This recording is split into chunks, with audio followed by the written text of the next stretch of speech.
नमस्ते बच्चों। आज हम जल संरक्षण यानी कि वाटर कंजर्वेशन के बारे में जानेंगे। हमारे पिछले वीडियो में हमने देखा था कि यदि जल चक्र यानी कि वाटर साइकिल के साथ कुछ गड़बड़ हो जाती है तो क्या होता है। बारिश की कमी से सूखा पड़ता है और अत्यधिक बारिश होने पर बाढ़ आ सकती है।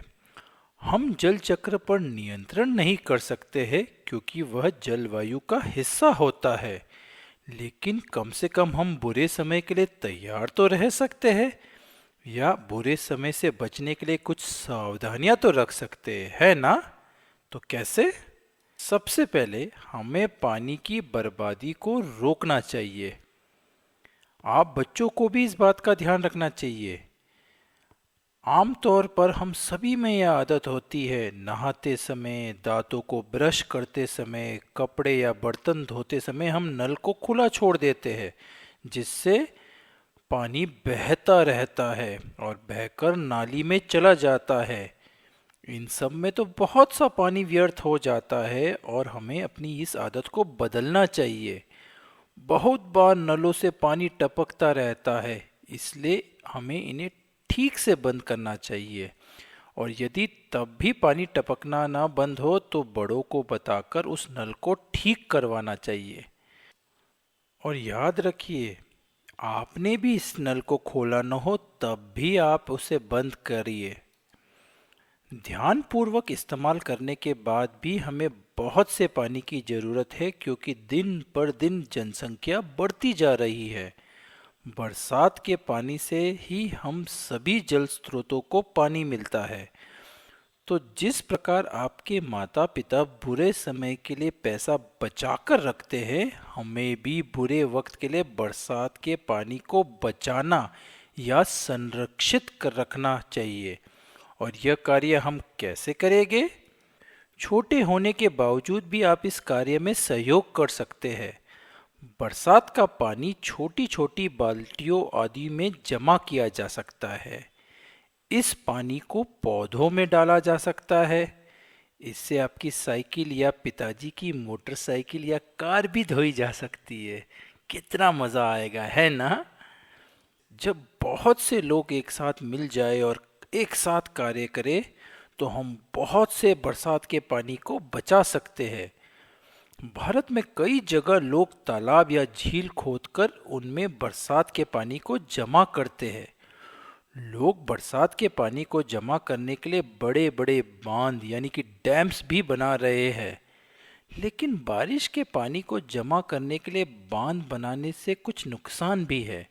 इससे आसपास का वन्य जीवन नष्ट हो जाता है, कई लोग बेघर हो जाते हैं और समय के साथ साथ जलाशयों की गहराई कम हो जाती है क्योंकि इसमें मिट्टी और गाद आदि जमने लगते हैं।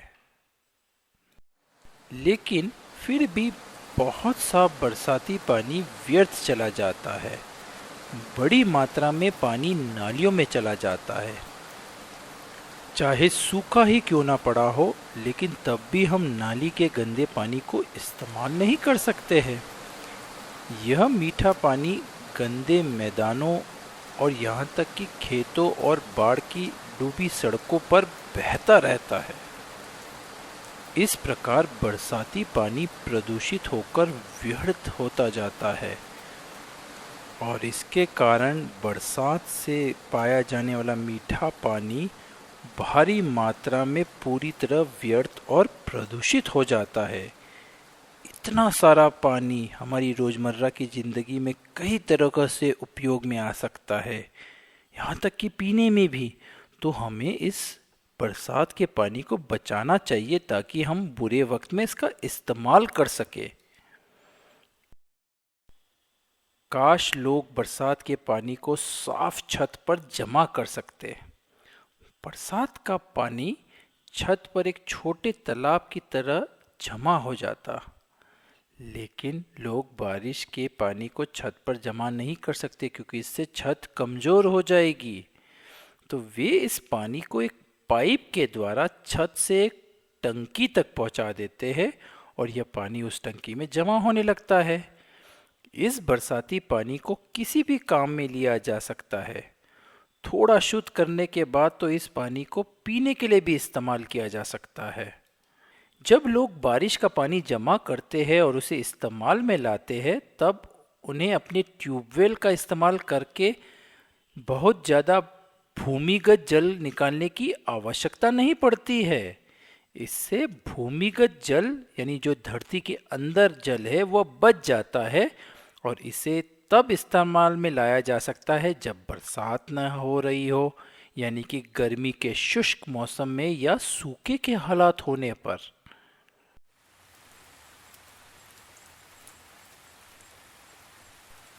हमें यह जानने की अब आवश्यकता है कि बड़े स्तर पर इस बरसात के मीठे पानी को उपयोग में लाने के लिए कैसे बचा सकते हैं।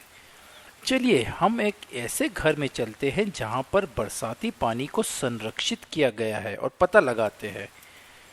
जिन मकानों में छत का इस्तेमाल करके बरसाती पानी को बचाया जाता है, उनकी छत साफ होनी चाहिए। बरसात का पानी छत पर गिरता है।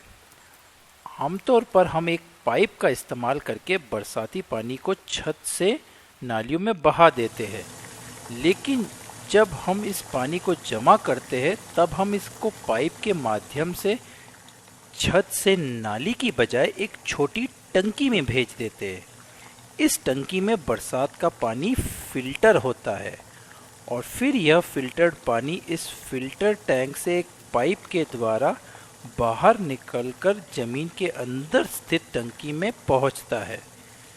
यह अंडरग्राउंड टैंक वाटरप्रूफ होना चाहिए जिससे कि पानी लीक ना हो जाए। इस अंडरग्राउंड टैंक में केवल एक छोटा हैंड पंप जोड़ दीजिए।